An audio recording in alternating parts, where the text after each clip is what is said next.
वो नहीं सुलझा पाए। लेकिन ताला तो कांग्रेस ने नहीं खोला था उस टाइम पे मैं बात करूं तो। और वो मंदिर नहीं बना पाए तो मोदी जी ने बना दिया। अच्छी बात है, देखो कोई अच्छा करता तो उसके लिए अच्छा बोलना चाहिए। सवाल आप बड़े टेढ़े टेढ़े करते हो। मैंने वही बात की ना, जब हम विपक्ष में होते हैं, अब मान लीजिए अब हम कांग्रेस कोई गलत करेगी तब उनका फूंक देंगे, ये तो कोई वो है ही नहीं। मैडम जी अब जो आप बीजेपी के लिए वोट मांगने जाओगे, क्योंकि जब तक आप कांग्रेस में थे तो अगर हम महिलाओं की बात करें तो बहुत सी महिलाएं आपने जोड़ी थी, तो लगभग कितनी महिलाओं ने आपके साथ जो है कांग्रेस को त्यागा होगा? जैसे कि कई बार हमने आपको प्रदर्शन में देखा है तो आप लगातार भाजपा सरकार पर हमलावर रहते थे कि जिस प्रकार से देश के प्रधानमंत्री नरेंद्र मोदी जी ने नारा दिया था बेटी बचाओ बेटी पढ़ाओ, उसको लेकर आप लगातार ये कह रहे थे कि भैया इनकी करनी और कथनी में बहुत फर्क है। तो अब क्या कुछ रहने वाला है आपका? अब क्या कहेंगे? गुरु और शिष्य के एक ऐसे प्यार से आपको रूबरू करवा रहे हैं जो शायद ही आपको राजनीति में सुनने को मिला होगा। हमारे साथ पूर्व जिला अध्यक्ष महिला कांग्रेस की स्नेहलता जी मौजूद है। मैडम जी, सबसे पहले बहुत बहुत स्वागत है आपका आपकी खबर पर। आपका भी बहुत बहुत, मैं यहाँ पर आप आए उनका आपका धन्यवाद करती हूँ। आपके चैनल के सभी दर्शकों को मेरा नमस्कार, और जो मुझे देख रहे हैं उनका भी बहुत बहुत धन्यवाद। तो स्नेहलता जी, बहुत से जो हमारे दर्शक है ना वो ये जानना चाहते हैं कि आखिर मैडम ने कांग्रेस को क्यों छोड़ दिया, क्योंकि जब तक आप कांग्रेस में थे ना काफी मजबूत थे, लेकिन एकदम से कांग्रेस को छोड़ने का ऐसा विचार क्यों आया? क्या कुछ कारण रहा? देखो, मैं मजबूत तो अब भी हूँ। मजबूत तो जो ईमानदार और मेहनती होता है वो हमेशा मजबूत। आपकी वजह से कांग्रेस मजबूत थी, मैं ये कह रहा हूँ। हाँ, वो तो थी। मैं इतनी मेहनत करती थी, ईमानदारी से मेहनत करती थी, जितने भी प्रोटेस्ट होते थे उनमें बढ़ चढ़ के भाग लेती थी, जितनी पीसी होती थी। यानी कि मैं ये कहूँ कि भी जो महिलाओं को जोड़ा वो संगठन तैयार किया वो मैंने ही किया था।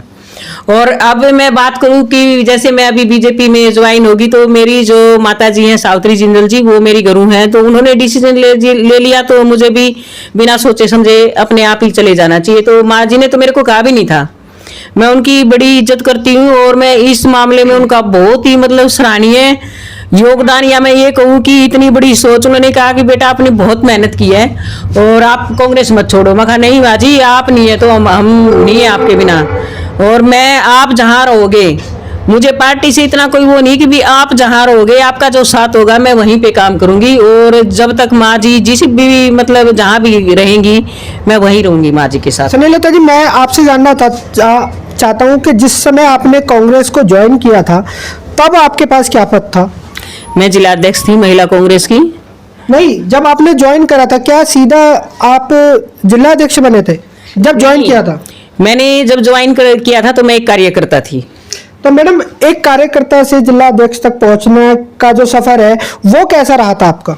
बड़ी मेहनत की मैंने। मैं जिले के सभी पदों पे रही, मैं उप प्रधान बनी, मैं महासचिव बनी पार्टी की। मैंने यूथ कांग्रेस का इलेक्शन लड़ा, वो भी मैंने मेरे दम पे लड़ा था। मैं वोट से जीती थी, ऐसे नहीं जीती मैंने 1800 डेलीगेट बनाए मेरी यूथ कांग्रेस के, और घर घर जाके मैंने बनाए। किसी के थे ही नहीं यहाँ पे पूरे अपने हिसार में। उस टाइम पे कम ही क्रेज था यूथ कांग्रेस का। पहले क्या होता था कि यूथ कांग्रेस में ऐसे ही बना देते थे कि भी जैसे आपको बना दिया, जिला अध्यक्ष बना दिया। लेकिन 2009 में और 10 में 2010 में पहली बार वोट से चुनाव हुआ था, तो मैंने डेलीगेट्स बनाए, अपने वोट तैयार किए। 2700 वोट मैंने बनाए थे, 1800 मेरे पोल हुए थे और मैं बन गई।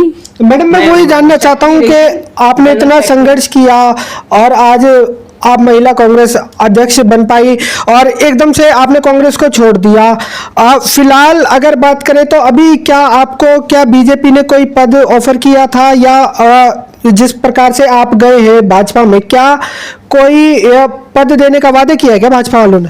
नहीं, ऐसा कुछ नहीं है। मेरे पे किसी का कोई दबाव नहीं था, ना कोई पद की ऑफर थी, कुछ भी नहीं। मैं एक जैसे उसमें मैं ये जानना चाहता हूँ, आपने जो बीजेपी ज्वाइन करी है, क्या भाजपा वालों ने क्या आपको कोई पद का प्रलोभन दिया था? नहीं, कोई प्रलोभन नहीं दिया। ये मैं मेरे सावित्री जिंदल जी गए तो मैं उनके साथ ही चली गई, क्योंकि वो मेरी गुरु हैं। मैंने उन्हीं के साथ ज्वाइन किया था आज से 24 साल पहले, तो मैं उन्हीं के साथ रहूंगी। इसलिए मेरी गुरु गई तो चेले ने तो जाना ही जाना था। अच्छा, मैं जानना चाहता हूँ जिस प्रकार से अगर सावित्री जिंदल जी अगर वापस कांग्रेस में आती हैं तो क्या स्नेहलता जी का भी क्या वही डिसीजन रहेगा? जो माँ का डिसीजन है ना वो ही मेरा डिसीजन रहेगा, क्योंकि देखो पद से बड़ा माँ का रुतबा नहीं होता। पद तो एक छोटी ही चीज है, माँ के लिए क्या पद बड़ा है? माँ जहाँ जाती है वहां पद को छोड़ दो, कोई ऐसी बात नहीं है। अच्छा, मैं जानना पद तो मिल जाएंगे किसी भी, मतलब हर पार्टी दे देगी पद तो, लेकिन माँ तो नहीं मिलती ना। मैं जानना चाहता हूँ, क्योंकि अगर कांग्रेस और अगर बीजेपी की बात करें, दोनों पार्टियों की जो विचारधारा है वो अलग है, तो क्या अब आप कुछ समझ पाए हो क्या भाजपा की विचारधारा से जैसे आप जुड़े हो, तो क्या कांग्रेस को छोड़ने से पहले क्या आप भाजपा के ऊपर क्या थोड़ा बहुत रिसर्च वगैरह कर रहे थे क्या? जी नहीं, बिल्कुल भी नहीं किया। एकदम से माँ जी ने डिसीजन लिया, मेरे को पता चला कि माँ जी ने बीजेपी ज्वाइन करेंगे, तो मैंने बिना सोचे समझे, हम यहाँ बैठे घर के परिवार के लोग ही डिस्कशन कर रहे थे कि भाई माँ जी तो बीजेपी में जाएंगे, तो मेरे हस्बैंड बोले भी माँ जी बीजेपी में जा रहे तो हम भी माँ जी के साथ हैं।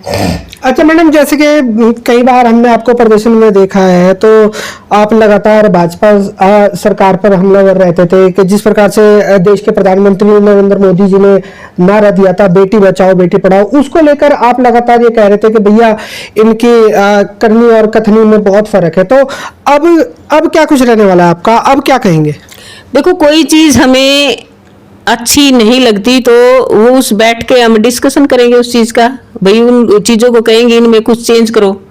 अब जैसे हमारे यहाँ रंजीत जी आए थे, बिजली मंत्री हैं, वो पावर मिनिस्टर हैं, जेल मंत्री हैं, तो मेरे ही दिमाग की सोच थी कि भी जैसे हमारे लिए 1.5-2 साल रिटायरमेंट का रह जाता है, तब उनकी बदली पोस्टिंग बाहर कर देते हैं, तो वो 1.5 साल में बेचारा कहाँ सामान उठाता फिरेगा। तो मैंने उनको स्पेशल बोला, बल्कि किसी ने मेरे को बोला भी नहीं था, वो चीज़ मुझे अच्छी नहीं लगी थी, तो मैंने सर को बोला कि भी आप थोड़ा सा इसमें अपने मैनिफेस्टो में ये भी चेंज करो, भाई आप पावर मिनिस्टर हैं, कोई 1.5-2 साल रिटायरमेंट का रह जाता है तो वो कहाँ घूमे, 6 महीने के बाद मकान जैसे खाली करना होता है, तो प्लीज मखा आप जिसके 2-2 साल रह रहे हैं उनकी ट्रांसफर ना करें बाहर।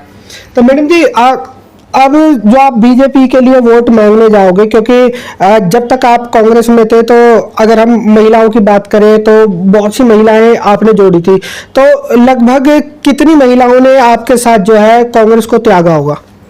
काफी महिलाएं हैं, क्योंकि मेरी कमेटी बनी हुई थी, गांव में भी मैंने बना रखी थी, आसपास के सभी गांव में मेरी कमेटी थी, सातों के सातों हलकों में। तो मैंने भी फोन करके पूछा था, क्योंकि मैंने भी एकदम से ये नहीं कहा कि भाई मैं एकदम से ज्वाइन करूंगी, आप क्या, मैंने सबसे माँ जी की तरह मैंने भी सबसे महिलाओं से पूछा कि भाई ऐसे ऐसे बात है, भाई माँ जी बीजेपी में जा रही हैं, तो सभी बोले कि भाई कोई बात नहीं, माँ जी जा रहे हैं तो आप माँ जी के साथ और हम आपके साथ हैं। अच्छा, मैं एक क्वेश्चन करना चाहूंगा, आपके लिए सावित्री जिंदल जी पहले या कांग्रेस पहले है? मेरे को माँ जी सबसे पहले है। और बीजेपी में आगे तो बीजेपी के लिए काम करेंगे। अच्छा, तो फिलहाल जैसे लोकसभा के चुनाव जो आ रहे हैं, रणजीत चौटाला जी हिसार लोकसभा से इलेक्शन लड़ रहे हैं, तो वो आपको कितने मजबूत दिखाई दे रहे हैं? देखो मैंने रणजीत चौटाला जी हमारे बहुत आदरणीय नेता, पहले भी मतलब देखो जब कांग्रेस में थे ना तो तभी मुझे 3-4 बार मतलब जैसे मिलने का सौभाग्य मिला, बातचीत करने का, कांग्रेस भवन में भी आते थे, मैंने उनको बल्कि पहले की फोटो दिखाई थी जब वो कांग्रेस में थे। वो नरम दिल इंसान, ऐसी बात नहीं है भी जो भी कुछ बोलते हैं सोच समझ के बोलते हैं, पढ़े लिखे हैं, कोई ऐसी बात नहीं है भाई अच्छा है और लोगों में अच्छा रुझान है उसको लाइक करते हैं, ऐसी बात नहीं। कई सारे प्रोग्राम जैसे हमने 10 एक दिन जैसे माँ जी के प्रोग्राम थे, सावित्री जिंदल जी और उन दोनों के इकट्ठे प्रोग्राम थे, तो अच्छा रुझान था लोगों में। अच्छा मैडम जी, मैं जानना चाहता हूँ जिस प्रकार से बीजेपी को लेकर ये कहा जा रहा था कि जिस प्रकार से राम मंदिर का जो मुद्दा था वो कई सालों से जो है उलझा हुआ था, उसको भाजपा ने सुलझा लिया, और ये कहा जा रहा था बीजेपी के लिए कि ये जो है राम के नाम का इस्तेमाल कर रहे हैं और वोट बैंक के लिए, तो क्या आप इनकी बातों से सहमत है, लोगों की बातों से सहमत है क्या? नहीं, ऐसा तो कुछ नहीं है, अभी कोई भी अच्छा काम करे तो उसकी सराहना भी करनी चाहिए, चाहे विपक्ष में क्यों ना हो। अगर विपक्ष का कोई भी आदमी अच्छा काम करता तो उसकी सराहना करो। नहीं, आप मेरा क्वेश्चन नहीं समझे, मैं ये कह रहा हूं सर आपका क्वेश्चन बिल्कुल ऐसी कोई बात नहीं है। राम मंदिर तो काफी दिन से पेंडिंग था, आप भी जानते हैं, मेरे ख्याल में मैं बताऊं आपको 91 में कार सेवा अयोध्या में जो शुरू हुई थी उस टाइम से काफी ये बाबरी मस्जिद का इसका वो रोड़ा रहा है, उस टाइम पे तो मैं भी वहीं पे थी। तो मैडम ये एक और सवाल है कि लोग ये कहते हैं कि आखिर इस मुद्दे को कांग्रेस क्यों नहीं सुलझा पाई? कोई कारण रहा होगा, कारण होगा कोई, इसलिए नहीं सुलझा पाए। ये तो कोई इश्यू नहीं है। हो सकता है भाई वो जैसे विपक्ष, जैसे हम प्रदर्शन कर देते कांग्रेस वाले, जो विपक्ष होता है वो तो कोई विपक्ष मजबूत होता है, कोई थोड़ा नरम दल का होता है, वो नहीं सुलझा पाए। लेकिन ताला तो कांग्रेस ने नहीं खोला था उस टाइम पे मैं बात करूं तो, और वो मंदिर नहीं बना पाए तो मोदी जी ने बना दिया। अच्छी बात है, देखो कोई अच्छा करता तो उसके लिए अच्छा बोलना चाहिए। अच्छा मैडम जी, मैं जानना चाहता हूँ, गलत है तो उसको गलत बोलो। अच्छा मैडम जी, मैं जानना चाहता हूँ, जिस प्रकार से हमने देखा है कि कभी आपने प्रधानमंत्री का पुतला फूका, कभी आपने मुख्यमंत्री जी का पुतला फूका, तो अब आप बीजेपी आपने ज्वाइन कर लिया, अब किसका पुतला फूकते हुए देखना चाहेंगे लोग आप? सवाल आप बड़े टेढ़े टेढ़े करते हो। मैंने वही बात की ना, जब हम विपक्ष में होते हैं, अब मान लीजिए अब हम कांग्रेस कोई गलत करेगी तो हम उनका फूक देंगे, ये तो कोई वो है ही नहीं। विपक्ष में देखो जो रहता है सरकार के खिलाफ, भाई कोई भी ऐसी वो देखो हर कोई क्वेश्चन ढूंढता है कि सरकार कोई गलत काम करे, हम जल्दी से उसको कैच करें, यही होता है। अच्छा, तो दोस्तों फिलहाल हमारे साथ खास बातचीत के लिए स्नेहलता जी मौजूद थी, और जो कुछ कहा वो सुना आपने, इसको लेकर आपका क्या मानना है। और अगर हम हरियाणा की बात करें तो हरियाणा की 10 लोकसभा सीटें हैं, आप बीजेपी को कितनी सीटों पर काबिज होते देखना चाहते हैं? कमेंट सेक्शन में मुझे आकाश नापा को जरूर बता देना। इन्हीं तस्वीरों के साथ मैं आकाश नापा लेता हूँ इजाजत, बहुत जल्द मिलूंगा शहर की दूसरी किसी गतिविधि के साथ। जब तक के लिए सभी दर्शकों का आपकी खबर से जुड़ने के लिए धन्यवाद।